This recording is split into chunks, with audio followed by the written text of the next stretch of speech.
everyone, thanks for checking out this video today and welcome to my channel, Jersey Shore Pondscapes Videos. My name is Chris. I've got a ton of videos here on this channel to help you guys out, hopefully answering questions or giving you some helpful tips and thoughts all about koi ponds, water gardens, aquatic plants, fish, pond filtration, seasonal maintenance, troubleshooting, design, construction, all kinds of good things. So please take some time, take a look around. I have a ton of videos here broken down to different categories here in the playlists on the channel. So if you use the playlist, you can help navigate your way around. Hopefully you can find something that can help you out, answer some questions, and hopefully make your pond experience of your own a little bit better. So again, thank you very much for watching. I have a website, www.pondscapesandmore.com, where we have a whole bunch of pictures and videos and some product reviews and all kinds of good stuff. You might want to check that out, and certainly I have product reviews there and different products that I recommend with Amazon links, so it makes it really easy for you to find things and purchase something that might be helpful for you.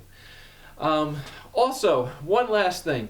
I have a page on my website called Ponds Around the World, where I'm hoping that you guys can help me send some pictures of your pond from all different parts of the world to my email address right here, and I would love to post it on that page on my website for everybody to see, so we can all kind of take a little pond tour around the world right from our computers, right at home at our computers. So I thought it'd be a cool thing that we can share with each other.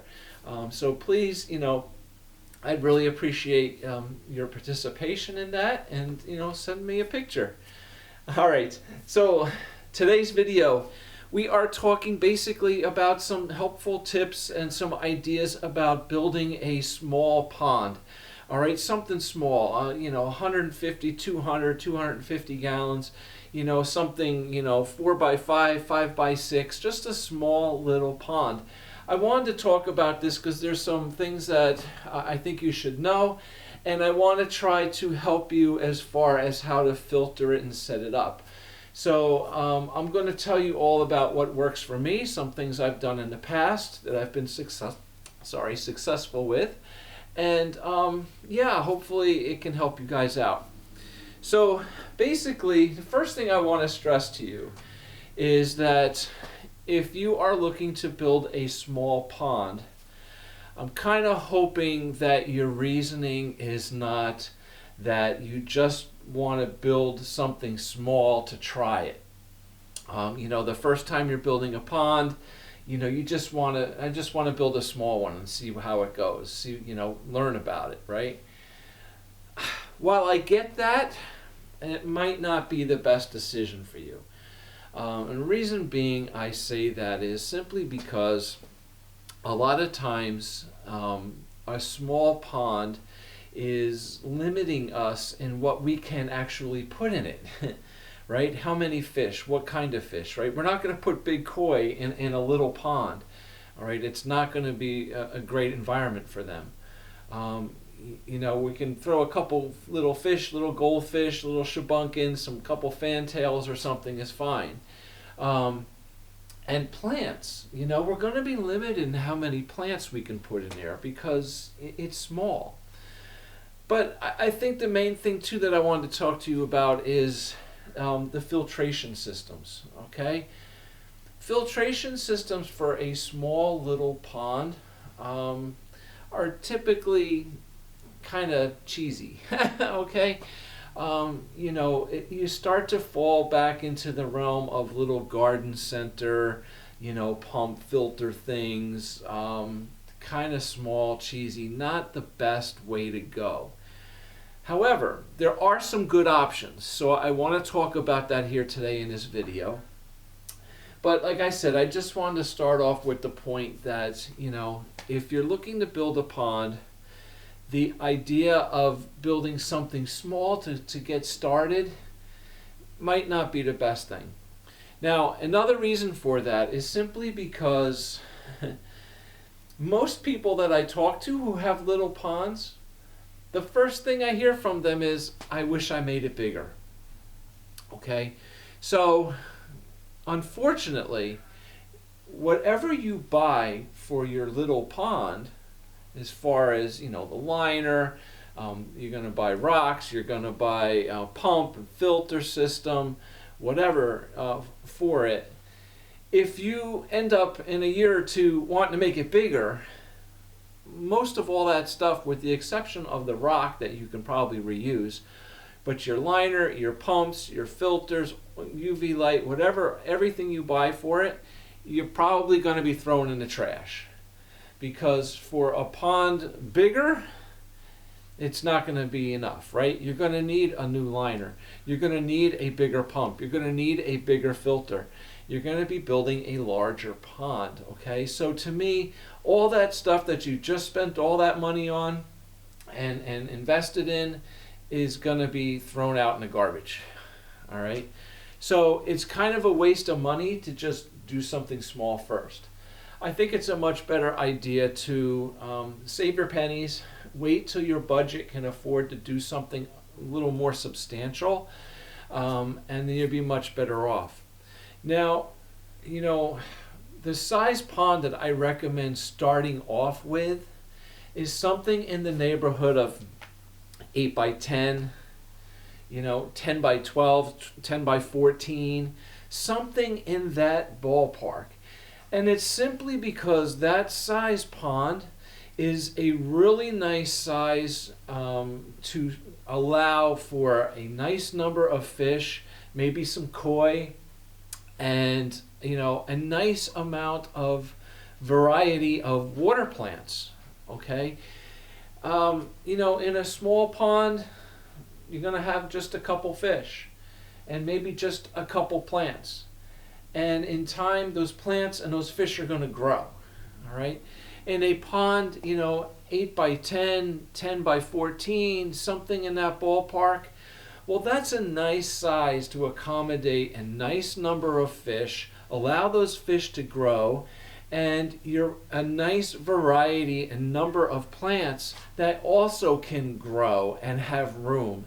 In a small pond, things are going to get overcrowded and overgrown pretty quick, okay? So just understand that. Now, if you are limited in space for the size of your pond, okay, so you have a small little backyard and I only have space, right here in this corner to do a pond, and so it's got to be small. Well, then absolutely go for it. All right, that's great, and do what you can, absolutely. But if you have the space, you have the budget, you can manage to build upon something a little bit bigger, a little more substantial. In the long run, that's going to pay off for you, because you will be able to enjoy that size, a larger pond, a 10 by 14 pond, for a long time, get a nice number of plants, watch the plants grow, the fish, you can get some nice koi in there. It's a better sized system. Also, your filter system for a little bit larger pond is also going to be more substantial and more professional, more adequate, right? And kind of make your maintenance and stuff maybe a little bit easier, having a better filter system on a pond than just a cheap, cheesy little, canister filter or something on a small one. Okay, now, that being said, all right, we're building a small pond. This video is going to be about a small pond. So I wanted to kind of tell you about how I've done things in the past and what's worked for me. So, yeah, I have several ponds, that I've built that are smaller, something 5 by 6, something, just a small little pond, 5 by 5, something small. And what I find works really well with that is to use a skimmer, okay? When it comes to your pump and filter options, we're going to be limited, okay? A smaller pond is going to limit us to things. Generally speaking, like a pond, like I was saying, 8 by 10, 10 by 14, 8 by 12, something like that, I can put a 4-inch bottom drain, I can run a gravity-fed filter in the side with an external pump and a nice size UV light. Now, with a small little pond, I can't really do that. It's gonna kind of be overkill. I also believe that there's no such thing as overfiltering, right? However, having a 200-gallon pond with a filter tank that holds 100 gallons of water, it may be a little overkill, right? A little bit big. Not terrible, could be a lot worse, right? But kind of overkill. The real dilemma comes with the pumps, all right? An external pump that I would use on a gravity-fed filter tank is going to be like the smallest ones you can get, roughly are like an 1/8 horsepower, around 3,000, 3,200 gallons per hour. So if you have a little pond, it's 150, 200 gallons, 175 gallons. We don't necessarily need a pump on it that's 3,000 gallons an hour, okay? Not only are we just churning the water up too much, right? It's also going to cause a little problem when it comes to like a little waterfall or something on the pond. If we're going to build a waterfall on a small pond, we're going to have a small waterfall, right? It's just going to all be to scale. So to pump 3,000 or 3,500 gallons an hour down a couple little rocks, it's crazy, right? It's way overkill. So we don't necessarily need, a big pump like that. Now, years ago, there used to be a company that made a 1/10 horsepower external pump, but it still moved about 2,600, 2,700 gallons an hour. It still moved a lot of water. So we're probably looking at something more like a submersible pump. So I like using a small skimmer. So skimmers come in all different sizes, all right? But we can get like a smaller 6-inch, 8-inch skimmer to sit into the side of the pond, and it has a net inside that skimmer. It has a filter pad in there, and then you put a submersible pump in the back. So we're getting some filtration. We're removing some debris from the water. And we can kind of keep it hidden and fit right in place there. If necessary, we can even put an extra filter pad inside the skimmer as well. But a nice, a smaller pump, 1,000 gallons, 1,200 gallons an hour, 900 gallons an hour, something like that would be more than enough. And we can even put on a nice little 15 watt, 25 watt, maybe 10 watt something UV light into this system as well, maybe back behind the rocks of a waterfall. So that kind of, a small pond with just a skimmer, right? A submersible pump and the skimmer that feeds out around to a small UV light and then, to a waterfall is a really nice system, and that works very, very well. Now, to go along with, if you want to upgrade from there a little bit, right, we can do our skimmer.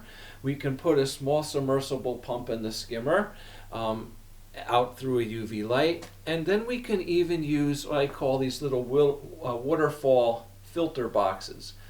All right, it's just a box basically that has a lip in the front where the water can spill out.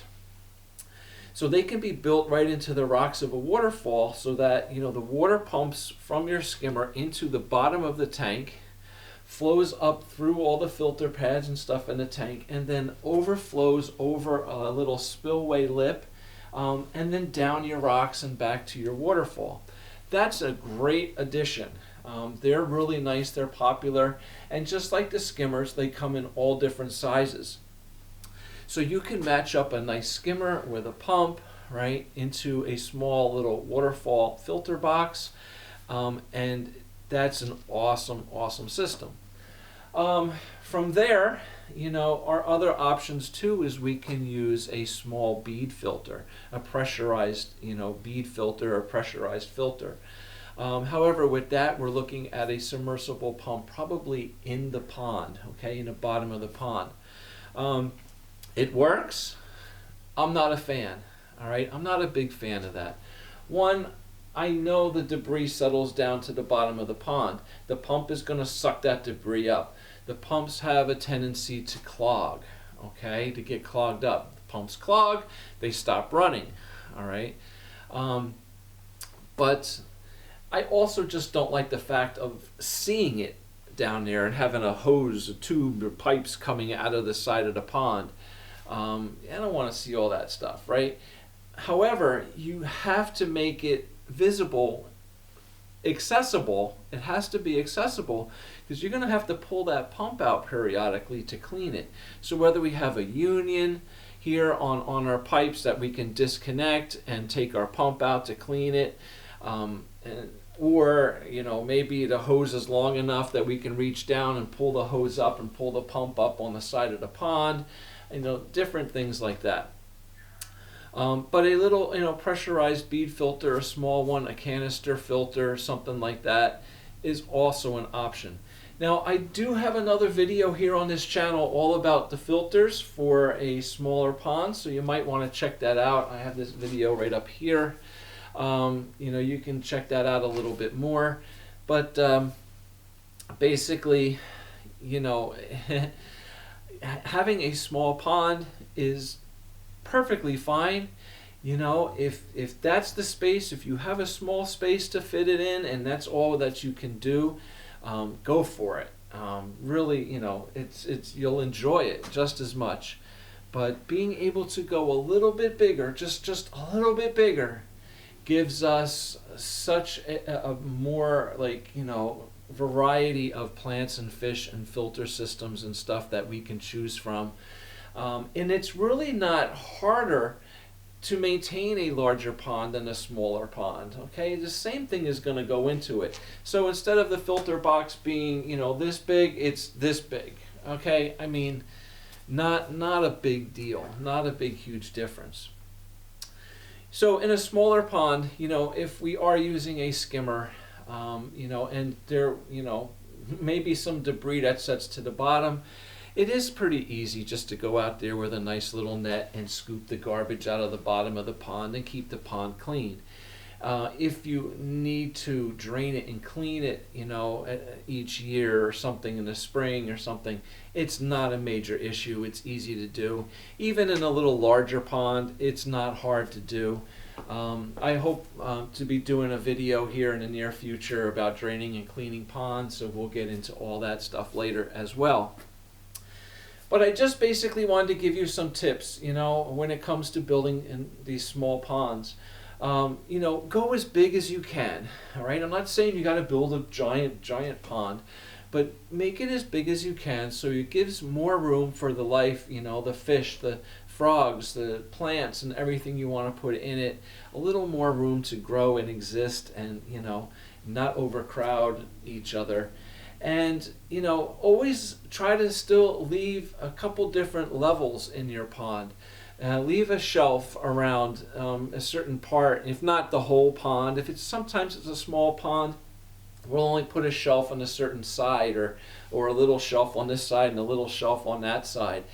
And keep the depth. We still want to go a good 2.5 to 3 feet deep for the safety of your fish. So keep the ponds nice, depth.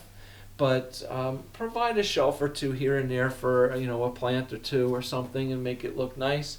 And a waterfall, a stream, something like that to aerate the pond and give it some sound and some movement and interest is always something nice too. One thing to avoid, however, in a small pond, and it's actually quite common. Sometimes there's these little submersible filter things that have a pump, like a little filter box that has a pump in it. And coming up from the pump is a little fountain head. So in the middle of your pond, you have your little filter with a pump, right? And a nice little fountain sprays the water up in the middle. Great concept. The problem is if the pond is small, and you got the fountain going and it's a windy day, it could start blowing some of that water out of the pond. Okay, so keep an eye on that, keep that in mind. that if the pond is really small and the wind blows and that water sprays off out of the pond, you can lose some water in your pond. Hopefully not too much, but you definitely can lose water in your pond that way. Just a little thing I've seen and experienced in the past. All right. Yeah, so I think we're going to wrap it up there. I hope just to give you a little bit of ideas and things to think about if you're going to do a smaller pond, why you should, maybe why you shouldn't. And if you do, awesome, enjoy it. It's going to be your pond. If that's, the biggest space that you can do, is that what you can afford right now, absolutely go for it. It's still going to be a lot of fun and something you're going to enjoy. It's just that I have so many clients that, I hear, oh, I should have made it bigger. I should have made it bigger, So just keep that in mind. And I hope you enjoyed the video. Thank you for watching. Please hit that like button, the little thumbs up there, and subscribe to the channel if you're into this stuff. I really do appreciate your support. Again, check out my website and send me a picture of your pond. I'd love to see it and share it, with everybody else. So thank you very much for watching. We'll see you back again soon. Take care. Have a great day. Bye.